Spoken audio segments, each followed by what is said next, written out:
What are the best attractions at Universal's Island of Adventure? That's what we're talking about on today's podcast. Best rides. We have this article that was shared, and let's talk about whether we agree with them or not. This is from Travel and Leisure magazine. Which, by the way, named our other podcast, Unlocking the Magic, a top travel podcast, just to throw that out there. Nice. I love bragging rights. Right? Well, they named it to us. We didn't do it to ourselves. But these Sure. are the best attractions in Islands of Adventure. Now, you love not Hollywood Studios. You love the studios more than you love Islands of Adventure. Well, I do love the old school vibe over there, and I love the streets of Hollywood. So that I do love. But there are some awesome rides at Islands of Adventure. So I don't know if it's fair to say which one I like more. So what we're going to do first is we're going to go through this list and go through their top 10. And then we'll kind of give our 2 cents as to whether we agree with it or not, and maybe what our top 2 or 3 are. I don't want to do top 10 each. It'll take forever. All right, number 1 on this list is Harry Potter and the Forbidden Journey. This incredible dark ride combines innovative technologies and a unique ride system that fully immerses guests in the Harry Potter story, which I agree with. It does do a great job. Now, is this the best ride in Islands of Adventure? I don't know. But it's a great ride, especially if you're into Harry Potter. Or even if you're not into Harry Potter. It's located in Hogwarts Castle, which is, by the way, really cool to see close. Just really incredible how they designed this castle, both exterior and interior. When you're walking in, it's mesmerizing completely. This ride, it doesn't bring you upside down, but it's close. And I think more recently, I feel myself going more backwards than before. Not only does it bring you upside down, but they have you put all your stuff in a locker. That's the difference between Disney and Universal is before you go on rides or thrill rides at Universal, you have to get a locker, which they let you rent for free while you're on the ride, and put all your stuff in there. Highly suggest you put everything in there, including your phone. Because I was on this, and I forgot to put my phone in the locker. And as it, like you said, it doesn't go upside down, but it tilts you back just enough where things can easily fall out of your pockets. My phone fell out. And a quarter of the way through the ride, I'm having to squish my leg against the side so that my phone doesn't completely fall out of the chair. Oh my gosh. How did you forget your phone? I don't know. I just forgot it in my pocket. But anyway, use the lockers. They're annoying, but use them. The kids, when they go on this with us, love seating next to me because they love hearing me scream whenever anything kind of spooky comes my way. And trust me, I'm not going to give too much away, but it's so much fun. And I would say thrilling because of that factor that it tilts like this. Great cue, too. Amazing cue. They do a great job in that. All right, they have number 2, Hagrid's Magical Creatures Motorbike Adventure. But now, I think this is perfect at number 2. Now, I don't know if I agree with the number 1, but number 2, this is definitely the second best attraction or ride at Universal Islands of Adventure, for sure. Many laud this well-themed coaster as the best ride in the park, and it's easy to see once you experience it. Take a seat on Hagrid's motorbike and soar through the beautiful scenery while encountering some magical creatures along the way. So much fun. Yes. This ride is, without a doubt, just so thrilling. Now, I do like thrills, and our youngest daughter likes thrills as well. So the Velocicoaster, although it's scary, it's very exciting and very thrilling. That being said, if you don't like coasters, Hagrid's Motorbikes is probably the best attraction you'll ever go on. It's way faster, actually, than I anticipated. So I've never ridden in the cart. Every time I ride, I'm on the bike itself. Oh. And it really feels like you're on a motorcycle. Oh, no, for sure. They do a great job of making it well-themed. Like, you feel like you're on a motorcycle and you're driving through wherever it is. Number 3. Okay. Jurassic Velocicoaster. We just talked about this. This is the best roller coaster I've ever been on in my life. This newer addition to Islands of Adventure might just be the most thrilling ride in all of Orlando's theme parks. What do you think about that? For sure. And it's a little bit frightening because when you think of really fast, high roller coasters, you want to have something go over your shoulders.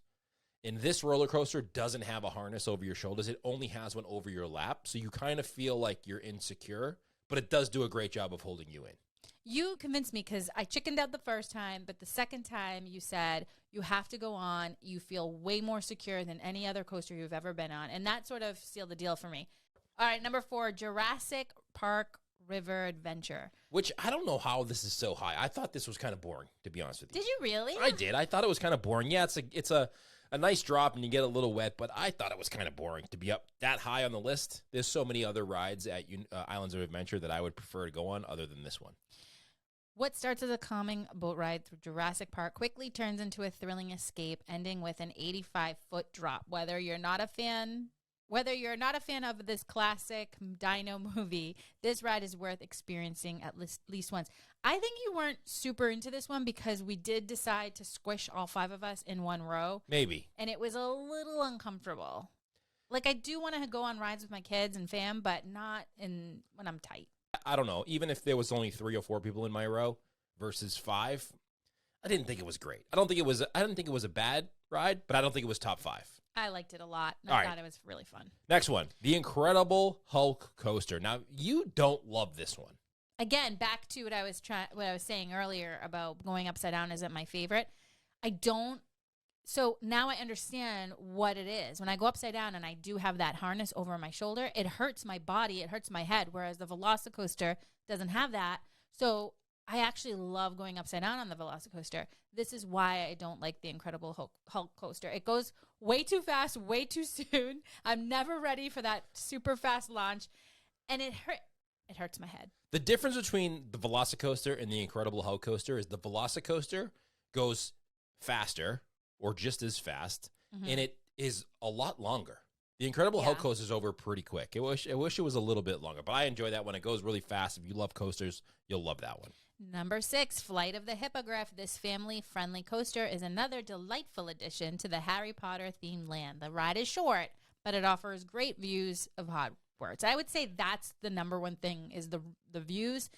It's too short sometimes for the line for me for it to be number 6. Yeah, again, I agree with that 100%. It's properly rated, number 6. It's a good, fun ride, but again, short. The wait is usually pretty long, and what you get out of the ride after you wait for an hour and a half or 2 hours doesn't match up. Number 8. Oh, number 7. Number 7, The Amazing Adventures of Spider-Man. You almost skipped right over this. Sorry, I didn't mean to. Now, I think this is an underrated ride at Islands of Adventure because not a lot of people talk about this. Even though it's on the top 10 list here, not a lot of people talk about this. And people don't love the fact that Universal has a lot of 3D simulator rides where you have to watch through glasses. People being me. People being you. But that's a criticism that Universal gets. It's a lot of simulated rides. Yeah. But this one is worth your time. Okay. If you say so, number 7. Step inside the comic book Marvel. This is the original Marvel attraction. Okay. This is here before, Disney got a hold of Marvel. So this has been there for a long time. What do you think about the Marvel area of Islands of Adventure? It's a little congested. It's okay. It's not my favorite. I can appreciate it, but it's not something I have to go to. Number 7 is Amazing Spider-Man. You agree with that? You think it's properly rated? I would have it further down my list only because I don't love 3D simulators, but it is a fun ride. Like, it's not necessarily like I wouldn't be sad if I didn't get to go on. I guess that's a good way to put it. Like, would you be sad if you missed it? Those are the ones that are in your top 5 for sure. Yeah. All right, number 8, Hogwarts Express Hogsmeade Station. This allows visitors to travel between Universal Orlando's 2 parks without leaving the magic of the wizarding world of Harry Potter, which makes it a must experience if you plan to visit both parks in one day. The Hogsmeade side of the Hogwarts Express is just as fun as its King's Cross counterpart, which I agree with 100%. The theming, I felt like I was stepping inside the movie. I did too. They did a great job of making you feel like you are there. Oh, yeah. And the only part of this that I didn't enjoy is when the wait. The wait is okay. I mean, listen, you got to wait. Yeah. But when you go into your cabin, if you have 3, 4 people with you, they put you with other people, and it's kind of awkward. It's kind of awkward to sit in a cabin very close to somebody else that you don't know in a quiet area. It's awkward because it's like very quiet, so there's no opportunity to make it not awkward. And it's not a fast-paced ride. You think of going on single rider lane, right? And someone goes on the motorbikes with you. Like, you get to talk to them for half a second in the beginning, and then you're off. Right. And then the ride's over, and you go your separate ways. This one, you get into the cabin, you sit down, and even when the ride is going, it's not fast or loud. It just kind of is what it is, and you're just sitting there with somebody else. Talk. All right, number 9. Yes. The High in the Sky Seuss Trolley Train ride. Now, I know you love this. This is like a little kid's ride most people would think of, but you love it. This one is so much fun. Please be a kid again. Do not grow up and go on this ride. This is a scenic tour above Seuss Landing. The ride actually has 2 tracks, so you can enjoy a different story during your second time around. It's a fun, gentle ride, great for families or people like me that just love being a kid in the parks. I love this ride. It's so much fun. The only thing is the line is always so long. Yeah. I gotta say, that's something that I'm always willing to do. Like, I'm fine with waiting 45 minutes or so to ride this, but it seems like I'm the only one in my family. I mean, 40 minutes or less, I'm in, but other than that, I'm out. Yes. All right, last but not least, this is their top 10. Dudley Do-Right's Ripsaw Falls. Dudley Do-Right's Ripsaw. This one is always an out for us because it's a log flume ride, and usually no one wants to get wet, even though it is really hot in most days in Florida. There's something about walking around, no matter if it's hot or not, with soggy shoes and socks and pants that I just don't want to do. Yeah. I didn't get too wet on the Jurassic Park ride. No.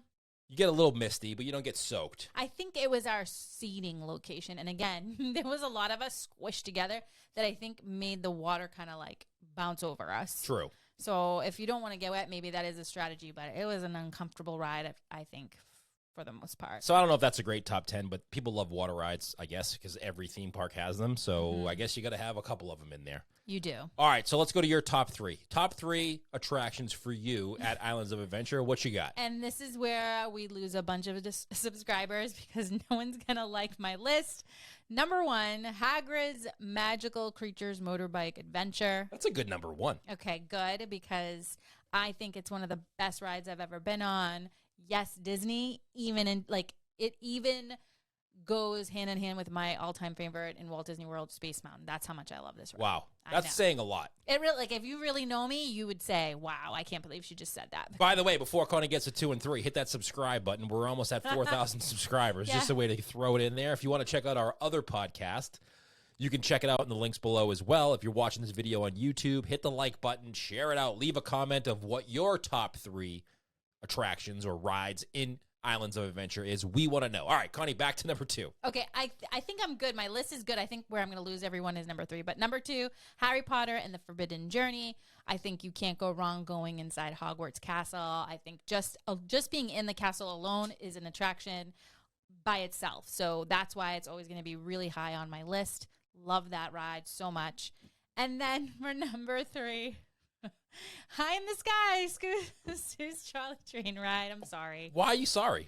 Because I'm just a child. It's not a most popular attraction. Everybody's list is different, and people go to these theme parks to do what they like to do. So if that's your number 3, own it. Everything in Seussland to me, Cat in the Hat, all of that, so much fun. I can go over and over. Seussland in Islands of Adventure to you is if it's like your Tomorrowland in Magic Kingdom.